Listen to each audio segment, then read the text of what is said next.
Lando, great to be with you here in Thank Miami. you. First things first, how's the recovery process going? It's fine. People made a much bigger deal out of everything than what it was, but I've had a nice break. Obviously, China was a good success for us, a good weekend. Yeah. Recovered, kind of did some training, got back to it, and ready to go again here in Miami. What were your parents' reaction to the what? nose injury? It's just a cut.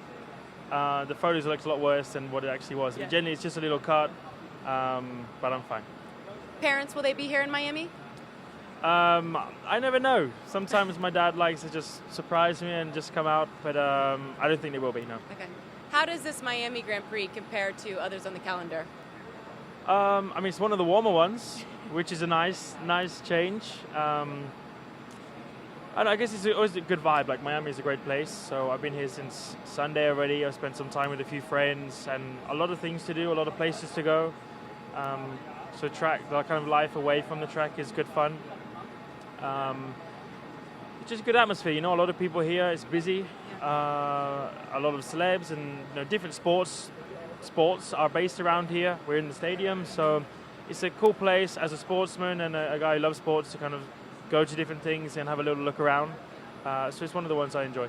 The track obviously improved from year 1 to year 2. Felt like the racing got better. Is that your expectation in year 3, that it's just going to continue to get better? I hope so. Already last year was a good improvement, but there's always little things you'd want to be improved.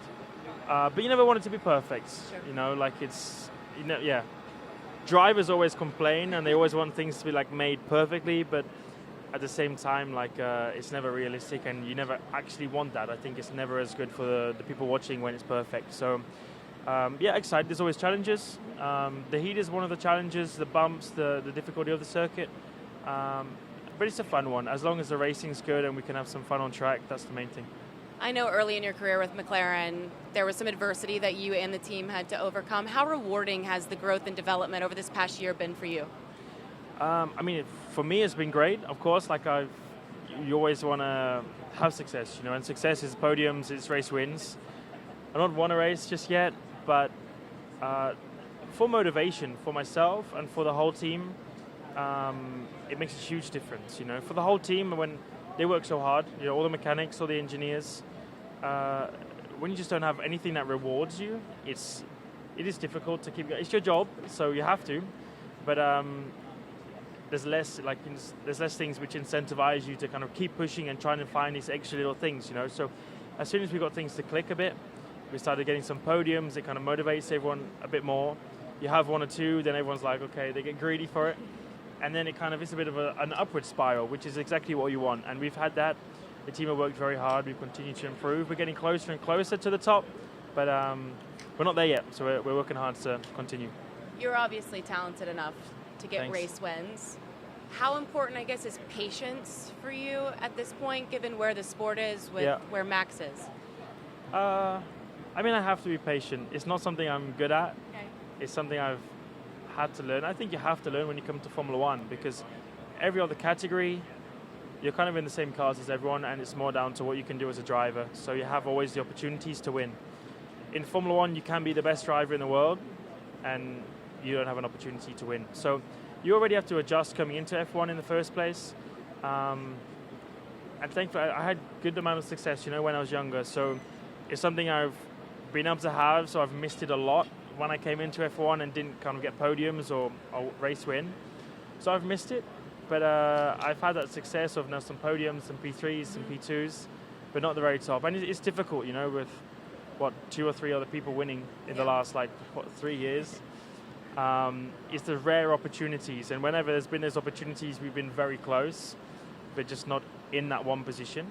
But not for any bad reason, I think I've done a good job. I've been consistent. Consistency is also a big part of it.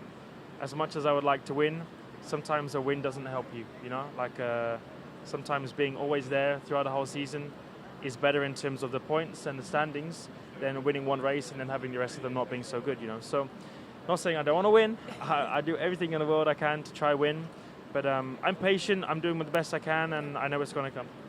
I know coming into the season, you guys had to have so much optimism because of the great momentum that you built from the middle of last season to the end of the last season. felt like Red Bull Max kind of moved the goalposts a little at the start of the season. How do you feel like the team overall has adapted to that? Because it feels like from the outside looking in, you've done well. I think we've done well, but that's understandable because they stopped developing a long way through last year. They were so far ahead, they could kind of just look to already 24 way earlier than we could.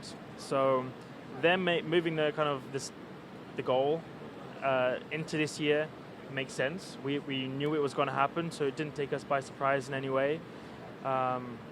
Ferrari are the team who've done a very good job over the winter and they definitely not jumped us. I don't think that's the case at all. There was plenty of races, even the final race of the season, we were a long, long way off of Ferrari. But they've just consistently been ahead of us now. So it's more that they've eliminated some of their weaknesses. So have we, but maybe not quite to the extent that they have. So I'm proud, I'm happy with how we've done as a team. We're closing in, especially with the P2 in China. It shows that we're not miles away still. But those next 1-2 little steps, we're still trying to find. I heard a rumor in the paddock that you're the best pickleball player on the grid. Is that Pickle? true? I played like pickle once in my life, so that must be a lie. Who would you absolutely have to have as your teammate? I'm more a paddle guy. Oh, you're a paddle guy, not a pickleball. Yeah. Now, haven't I seen you, George, and Max play pickle? No, paddle. Paddle. We only What's play the paddle. difference? Pickle is just, no one plays pickle. In the States, they do. Yeah, but... It's more of an old person thing, I think, at this No, point. I mean, I see a lot of young people. It's very American, like it's coming into Europe. I feel like it blew up here massively, and now it's coming over to Europe. But I'm more paddle. Like it's paddles four people. I know pickle is 2, but So are you the best paddle player? No. Who is? Probably Fernando. Really? Lance, Carlos. They're all pretty good. I mean, the Spanish, they're just like born good paddle players. Or just as soon as they hold a racket, it's like they have some powers. So, who's the worst? Latino Spanish? I have no idea. I don't know. I would never say such a thing. I'm just saying that the Spanish guys, they're hard to beat. No enemies here in the paddock. I love it. Lando, thank you for the time. They're all my enemy, really, but I know what you mean. Thank you. Good luck this weekend. Thank you. Cheers.